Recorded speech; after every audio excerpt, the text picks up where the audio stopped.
All right, welcome back to the deep dive. Today, we're going to be tackling something pretty important, Oh. especially if you're a Marine out there listening. Yeah. We're going to be taking a look at MCDP 1.1, Yeah. which is, kind of like the Marine Corps playbook on how to win wars, essentially. Absolutely. So, I'm really fascinated by military history and strategy, but I haven't had the honor of serving like you have. So, to help us unpack all this, we've got our expert here, Mm-hmm. who can really kind of break down all the intricacies of it all. Right. We're going to be focusing on Chapter 2 today, Yeah.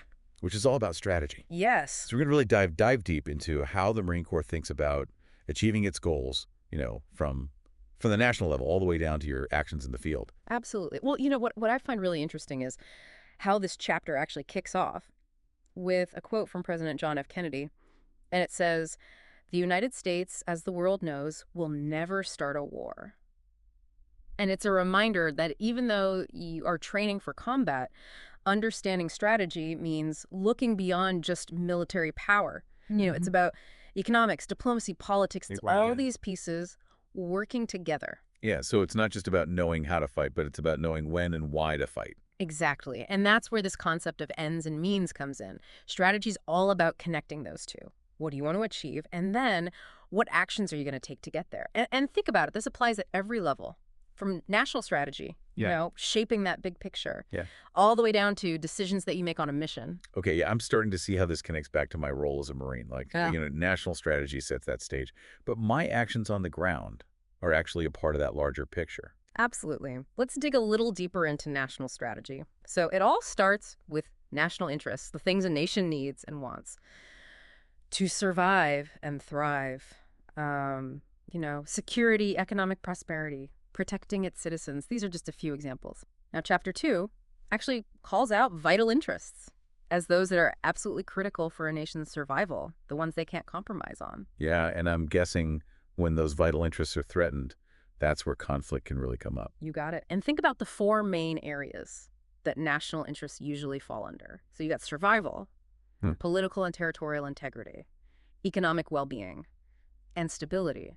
You've Hmm. probably seen examples of each of these, throughout your training and experience. Yeah, for sure. Now, this is making even more sense. So if national interests are the why, what are the actual tools that a nation can use to protect them? MCDP 1.1 calls those the instruments of national power. Now, it's not just about military might. You've got diplomacy, so that's building relationships and influencing other nations, through communication. Then there's the economic side, using things like trade, sanctions, or aid to exert leverage. And then, of course, there's the military, using force when necessary, but also things like training allies and deterring aggression. And then finally, the informational instrument, which is all about shaping perceptions and attitudes, through communication and information. Wow. Okay, it's like a whole arsenal of options. It's not just about, sending in the Marines every time. Right. And what's really important to understand is that these instruments, they aren't isolated. They work together, for example. A strong military can give more weight to diplomatic efforts, or economic sanctions might weaken an adversary, Yeah. which could make military action more effective. So it's like a coordinated effort. Right. You use the right tools at the right time to protect those national interests that we talked about. But what happens when conflict Mm-hmm. is unavoidable? Like, what are the ultimate goals that a nation is trying to achieve? So MCDP 1-1 boils it down to two fundamental national strategic goals in any conflict: survival and victory. Survival is the most basic, ensuring that the nation continues to exist. But that can mean different things to different groups. Yeah, that's true. I can see that. Like, for some, survival might mean defending their territory. Yeah. But for others, it might mean preserving their way of life, Yeah. their culture, their mean- beliefs. Exactly. And then victory, that's often more complex than it seems. It usually means achieving the political goals that triggered the conflict in the first place. Yeah. But it's not always about total domination or wiping out the enemy. Sometimes it's about achieving specific, limited objectives or ending the conflict on terms that are favorable to you. That's a really interesting point. It's not always about going for that knockout punch. It's about figuring out what strategically gets you to your desired outcome. Precisely. And that brings us to another key concept: the difference between limited and unlimited political objectives. A limited objective might be something like pushing an invading force out of your territory, while an unlimited objective might involve regime change or completely dismantling an enemy's military capability. Okay, so the scope of the political objective really shapes the kind of military strategy that you would even use. Exactly. Think about the U.S. invasion of Panama in 1989. The objective was to remove Manuel Noriega's regime, which is an unlimited political objective. But the military strategy wasn't about total conquest. It was a focused operation aimed at achieving that specific goal. Got it. So even with a big objective like removing a regime, the military actions can Yeah. still be, very targeted and specific. And that leads us to how military strategy actually works to achieve those political goals. MCDP 1.1 highlights two fundamental military strategies: annihilation and erosion. Annihilation is all about completely destroying the enemy's ability to resist. Okay, so that sounds pretty straightforward. You just crush the enemy completely. It does, but true annihilation is rare, especially in modern warfare. Think about it. Even if you completely dismantle an army, you might still face resistance from guerrilla forces or a determined population. That's true. So what's the alternative? If total annihilation isn't feasible or even desirable. That's where erosion comes in. It's not about destroying the enemy's forces outright, but making the cost of fighting so high that they're willing to negotiate on your terms. It's about attacking their will to fight rather than just their capability. So annihilation's like that knockout punch. Yeah. While erosion is more like a war of attrition, slowly wearing them down. That's a good analogy. And the choice between these two strategies depends on a whole range of factors: the nature of the conflict, the relative strength of the opponents, the political objectives, and the environment that you're operating in. Think about the Mujahideen in Afghanistan. They used an erosion strategy against the Soviets, making the occupation too costly to maintain. Right. And on the flip side, the Gulf War is a classic example of annihilation, right? Right. A swift, decisive defeat of Iraqi forces in Kuwait. But here's where it gets interesting. Even though the Gulf War used an annihilation strategy, the political objective was limited: restoring Kuwait's independence, not conquering Iraq. So even a devastating military victory Yeah, can serve a very specific, limited political goal. that's a crucial point. And it highlights how important it is for military leaders at all levels to understand these strategic concepts. It's not just about following orders. It's about understanding the why behind your actions and how they connect to the bigger picture. This is all starting to really click for me now. That, just knowing the strategic context Mm. makes me a more effective Marine, even if I'm not the one making those high-level decisions. Absolutely. And that brings us to another key point. Political objectives drive military objectives. The military goal has to directly contribute to achieving that desired political outcome. Otherwise, you're just expending resources and risking lives without a clear purpose. Yeah, it's like a chain of command, but for goals. Yeah. The political objectives at the top. And everything the military does should flow down from that. Exactly. And we've covered a lot of ground here, from the broad strokes of national strategy all the way down to the specifics of these military strategies. But before we move on, I want to go back to that Kennedy quote. Understanding the limits of military power. What do you think he meant by that? I think he was saying that even though the military is a powerful tool, it's not always the right tool for the job. Sometimes diplomacy, economic pressure, or even just, waiting and watching might be more effective. That's a great insight. And that's something we'll explore further as we continue our deep dive into MCDP 1.1. So we were just talking about the limits of military power, and it's a crucial concept, especially when you're considering those two main military strategies: annihilation and erosion. While they seem pretty straightforward in theory, in the real world, conflicts rarely fit neatly into those boxes. Yeah, that makes sense. I mean, you can go in with a plan, but then the enemy does something you don't expect. Right. Or the terrain's not what you thought it was going to be. Or maybe your intel was bad. Right. You had to be able to adapt. Right. Exactly. And sometimes that line between annihilation and erosion can get blurred. Imagine a scenario where both sides are aiming for total victory, complete annihilation of the enemy, but neither side really has a decisive advantage. What do you think happens then? Well, I imagine it turns into a really long, brutal slog with heavy losses on both sides. So even though they started out wanting to annihilate each other, they basically end up just grinding each other down through attrition. That's a really good point. It becomes a war of attrition, almost like an unintended erosion strategy. And in those situations, both sides might eventually realize that the cost of continuing to fight is just too high, even if neither side can achieve total victory. And that's when you often see negotiations and settlements. That might not feel like a clear win for either side, but it does end the conflict. So even if you're aiming for annihilation, sometimes the path to victory actually leads through erosion. It's about recognizing when the situation demands a shift in approach, even if it means moving away from that initial strategy. Right. And the opposite can happen too. You might start with an erosion strategy, try to wear the enemy down Yeah, and force them to negotiate. But if that fails, you might have to switch gears and adopt a more aggressive annihilation approach to achieve your objectives. I can see that. Like you might try to cut off their supply lines, disrupt their operations, make it too costly for them to keep fighting. But if they're really dug in and they're determined, you might have no choice but to engage them directly and try to break their will through force. And that's why adaptability is so crucial in military strategy.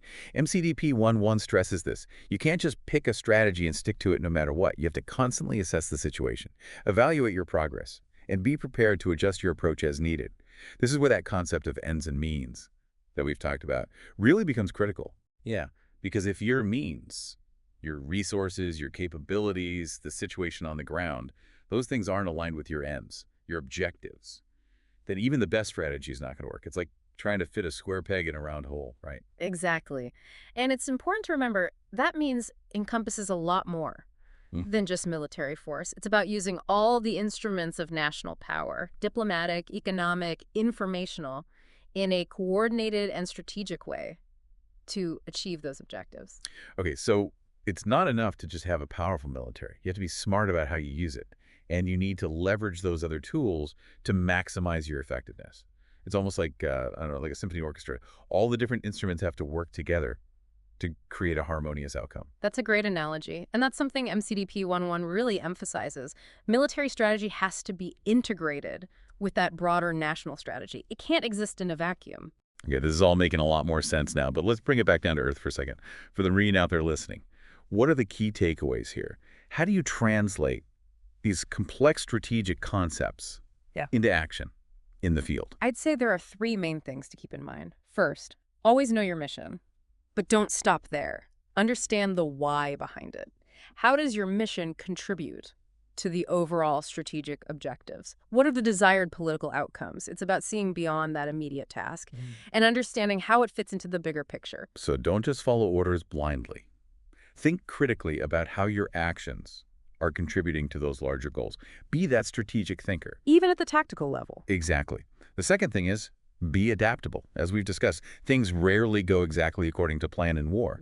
So be prepared to adjust your tactics, your techniques, even your understanding of the mission based on those changing circumstances. That's where the Marine Corps' emphasis on initiative and innovation really comes into play. You're not just a cog in a machine. You're a thinking, adaptable Marine who can make decisions on the fly to achieve the mission, even when the situation changes. Precisely. And finally, remember that war, at its core, is a political act. It's not just about winning battles, it's about achieving those political goals. And that means understanding the interplay of all those instruments of national power, not just the military. Right. So even if you're not a diplomat or an economist, you still need to be aware of how those factors are influencing the conflict and how your actions on the battlefield can impact that broader strategic landscape. It's all connected. Absolutely. Now let's delve a little deeper into that connection between political and military objectives. As we discussed earlier, they're distinct but interconnected. The political objective is the what. What do we want to achieve politically? And the military objective is the how. How can we use military force to achieve that political goal? And as we saw with the Gulf War, sometimes a limited political objective, like liberating Kuwait, can be achieved through a decisive military victory. That looks a lot like annihilation. It's not always a one-to-one correlation. Right. And that highlights the critical importance of clear communication and understanding between the political and military leadership. The military needs to understand those political goals to develop an effective strategy, and the political leadership needs to understand the capabilities and limitations of military force. If those two aren't on the same page, you can end up with a situation where the military might be winning battles but losing the war because they're not actually achieving the desired political outcome. That's a sobering thought. Even the most skilled and dedicated military force can't succeed without clear direction and alignment with those political objectives. Exactly. And for you as a Marine, it reinforces the idea that you're not just fighting for the sake of fighting. You're fighting to achieve a specific political goal. And understanding that goal gives meaning and purpose to your actions. It allows you to see how your role, even in the heat of battle, contributes to something larger than yourself. It's a powerful perspective. So he's talked about the big picture of national strategy, Mm. different types of military strategies, Hmm. and that crucial link between political and military objectives. But before we wrap things up, I want to go back to that idea Hmm. of adapting ends to means and vice versa that we touched on earlier. It seems like a really critical concept, Yeah. especially given the unpredictable nature of war. It is absolutely crucial. What's fascinating about that concept is that it acknowledges the dynamic and fluid nature of strategy. It's not just a static plan that you Yeah. create beforehand and follow blindly. It's an ongoing process of assessment, adaptation, and adjustment based on the ever-changing realities of the Yeah. situation. So for our listener, the Marine in the field, what does that mean? How do you adapt your approach when the situation on the ground doesn't match the plan? When the means don't seem to align with the ends? How do you make those tough calls in the heat of the moment? We'll explore that question further when we come back for the final part of our deep dive into MCDP 1.1. Welcome back to the deep dive. We've been unpacking MCDP 1.1, trying to really get into that strategic mindset of the Marine Corps. And before the break, we left off with kind of a crucial question. How do you adapt your approach in the field when the situation throws you a curveball? When things get chaotic and the plan doesn't quite match the reality on the ground. That's where the real test of understanding MCDP 1.1 comes in. It's not about memorizing a set of rigid rules. It's about having this framework for thinking, understanding those strategic principles, and then being able to apply them to whatever situation you find yourself in. Yeah, so it's like you got the playbook, but you also need to know when to call an audible at the line of scrimmage, right? Yeah. You got to make adjustments based on what you're seeing that moment. Exactly. That's where the Marine Corps emphasis on decentralized command and initiative becomes so powerful. You're not expected to just blindly follow orders. You're trained to think, critically assess the situation, and adapt as needed to accomplish the mission. Okay, so let's paint a picture for our listener here. Let's say you're out on patrol and you encounter something completely unexpected. Maybe enemy activity where you didn't expect it, or a key bridge is out. How do you apply those strategic principles in that kind of moment? First thing you do is go back to those core concepts of ends and means. What is the ultimate objective of your mission? How does this new information change things? Do you need to adjust your means, your route, your tactics, how you use your resources to achieve that end? It sounds like a constant risk-benefit analysis, right? Weighing the pros and cons of sticking to the plan versus adapting to this new situation. That's a great way to put it. And that's where your training, your experience, and your understanding of the commander's intent all come into play. What are the priorities? What levels of risk are acceptable? What are the boundaries that you need to operate within? And I can't imagine you're making these decisions in a vacuum. Communication with your chain of command has got to be a huge part of this too, right? Absolutely. Because those adjustments that you make on the ground could have ripple effects. They might impact other units, other missions, even the overall strategic objectives. MCDP 1.1 really drives home the point that strategy is a dynamic process. It requires constant communication and feedback up and down the chain of command. It all circles back to that idea of the strategic corporal that we talked about earlier. Mhm. Even at the lowest levels, Marines can have an impact on the strategic picture, for better or worse, through the decisions they make in the field. That's why understanding MCDP 1.1 is so crucial for every Marine, regardless of rank. It's not just a document for high-ranking officers. It's a guide for every Marine to understand their role in that bigger strategic picture. And that brings us back to Kennedy's point about understanding the limits of military power. Sometimes the best adaptation might mean knowing when not to use force, when to hold back to take a different approach. That can be a really tough call to make, especially under pressure, but it's a vital part of strategic thinking. Remembering that military force is just one tool in the toolbox. Sometimes diplomacy, economic pressure, information operations, those other instruments of national power might be the more effective option. Yeah, it's about choosing the best course of action, even if it's not the easiest or the most obvious one, even if it requires more patience, restraint, and creativity. Exactly. And that's what makes the Marine Corps such a formidable force. The ability to think critically, adapt to changing conditions, make sound decisions under pressure, all while keeping those strategic objectives in mind. Well, we've covered a lot of ground in this deep dive into MCDP 1.1. We talked about ends and means, those different military strategies of annihilation and erosion, how political and military objectives work together, and of course, the importance of adaptability and communication. But most importantly, we've tried to highlight why these concepts are so crucial for every Marine, regardless of rank or MOS. Because at the end of the day, it's not just about winning battles, it's about contributing to that larger mission of national security. And that takes strategic thinking at every level. So to our listener out there, as you continue your journey as a Marine, keep these principles close. Study MCDP 1.1, think critically about your role in the bigger picture, and never stop learning and adapting. And if you find yourself in a situation where the plan doesn't quite fit the reality on the ground, remember that MCDP 1.1 is a guide, not a set of shackles. Use your training, your judgment, and your initiative to make the best decisions for the mission, for your fellow Marines, and for the nation. Thank you for joining us on this deep dive. Stay sharp, stay adaptable, and semper fi.